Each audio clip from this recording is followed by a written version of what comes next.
members of NASEX, and my UNC family. I don't think that much more needs to be said after these dynamic women would have spoken.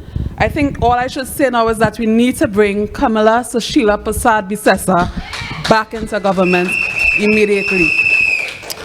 Tonight, I just want to focus a little bit on the problems that women have been experiencing. And before I go on, I think that we need to give our women's arm a resounding round of applause for the excellent work and dedicated task that they have been putting forward. This lovely and resourceful country, Trinidad and Tobago, has 1,414,000 people. Of this, 51.6 are women. Yes, 729,329 citizens are women. According to the 2012 National Gender Policy, despite high levels of education and employment, women are still the primary caregivers in the society, with the majority of the responsibility for raising children, performing housework, taking care of the sick and the aging and elderly, even the disabled, and managing many of community-based organizations. Simply put, our women are resourceful, multi-talented, multitasking, industrious, contributing and indispensable individuals in the society. And we represent the majority of the population. It means, therefore, that if women are mobilized among common themes, then policies and principles to improve our socio-economic situation, thus giving room for so much good potential to be fulfilled, will become a reality. Will you believe that this precious human resource is still being undervalued, discriminated, abused, and marginalized in Trinidad and Tobago? In all developed countries, women are treasured, protected, rewarded, and recognized. But in this country, somebody wants us divided. In this country, someone wants us silent. In this country, someone wants us to be subservient, substandard, and substituted. They have used politics to keep our women divided, instead of using it to benefit all our women. This heartless incumbent regime has sought to vilify the most outstanding, exemplary, and kind-hearted female leader Trinidad and Tobago has ever seen. Their propaganda machine is well-oiled, but they can't keep a good woman down. I repeat, they cannot keep a good woman down. In a short 5 years, 32 secondary schools, incredible, right? Single mothers' needs being attended to, an exemplar for all women in this country in morality, integrity, education. Did you all see Mistress Kamala Prasad Sushila Bisesa's biography? The level of education this woman would have attained.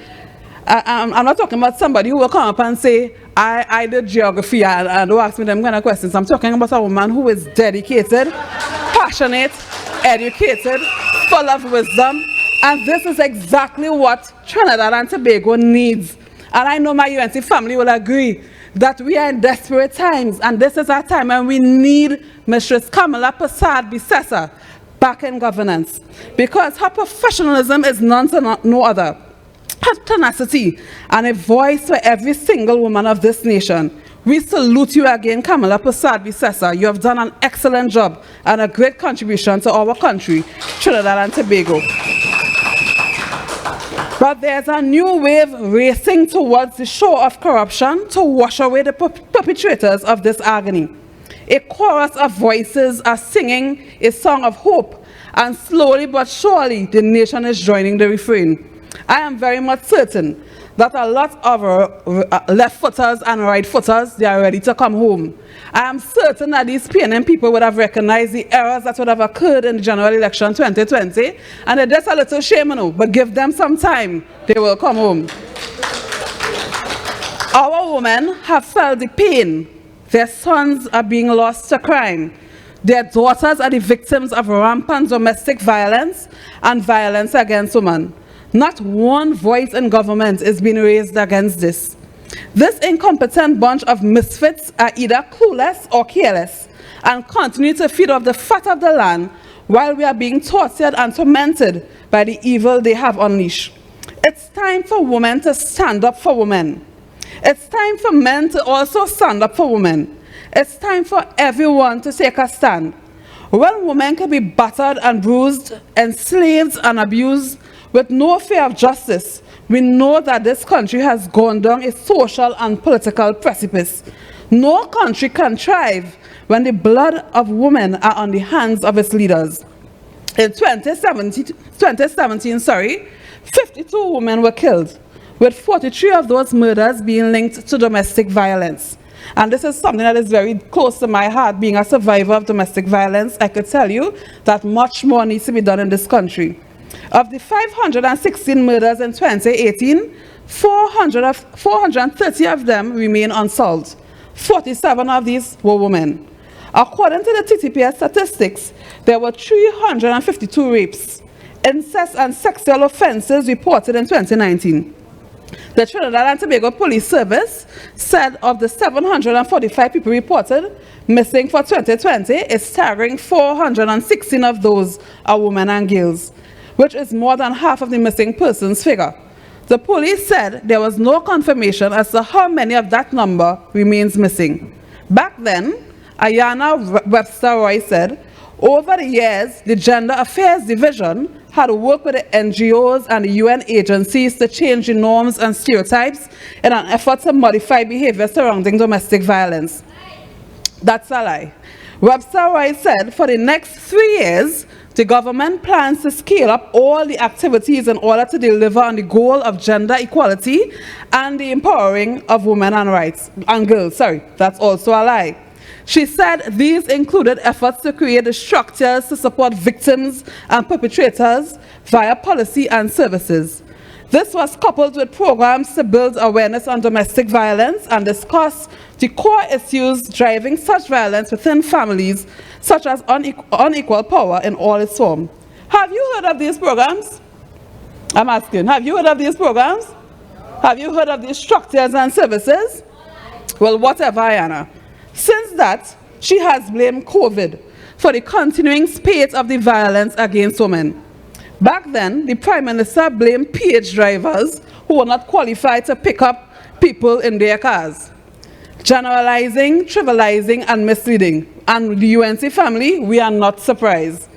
Andrea Barrett, Ashanti Riley, and numerous other women whose cases were never solved because of judicial indifference and lack of governmental accountability, we will never forget. Women in Trinidad and Tobago can and should become the biggest pressure group in this country because we cannot depend on those who promised and premised, those who vied for office and then lied in office.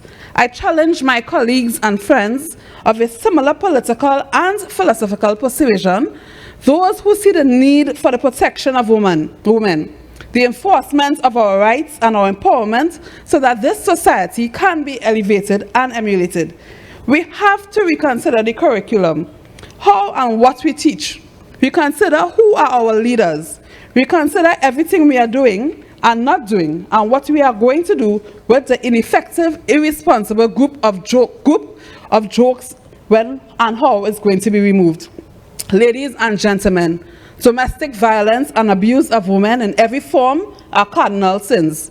The bigger sin is men and women who stay silent and do nothing about it.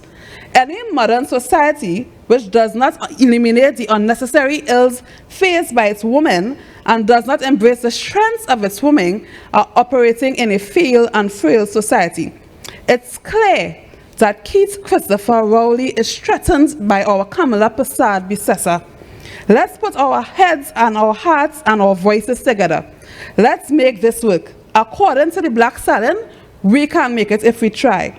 UNC, my family, I call on you tonight that we work together, that we stand together with the greatest leader that has ever embraced our country, Mistress Kamala Prasad Bissessa. I thank you very much.